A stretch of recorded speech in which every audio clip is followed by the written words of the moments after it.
náš minister zahraničných vecí sťabí aktívna šťuka, teda požiadal ministerstvo zahraničných vecí Ukrajiny o to, aby náš veľvyslanec slovenský išiel skontrolovať družbu. Hej?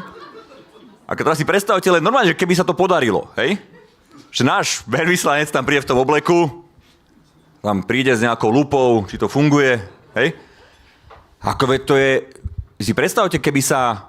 Lebo voči nám majú Ukrajinci dnes, voči našej vláde, voči slovenskej vláde majú vysokú mieru nedôvery. Kvôli tomu, že kolaborujú s Rusmi. A teraz si predstavte, že by ruský veľvyslanec na Slovensku prišiel a povedal, že ja by som chcel skontrolovať strategické miesta na Slovensku. Pustíte ma, hej, niekde. Že to je tak absurdné. Však keď si ten Blanár myslí, že je tak fantasticky bezpečie, tam všetko je porobené, tak ja by som ho tam nechal tak 2-3 dní, nech tam postojí. Aká je pravdepodobnosť, že tí spriateľení Rusi by tam znova prišli, hej? Sem tam niečo pustili. No to sú vážne veci.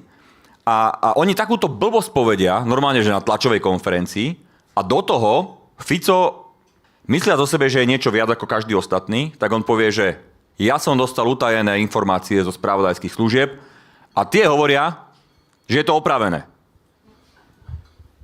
To utajované informácie zo spravodajských služieb znamenajú, že ich môže na tlačovej konferencii akože len tak hovoriť, lebo existuje nejaký zákon o ochrane utajovaných skutočností, ktorý, teda predpokladám, že tie informácie boli aspoň stupňa dôverné.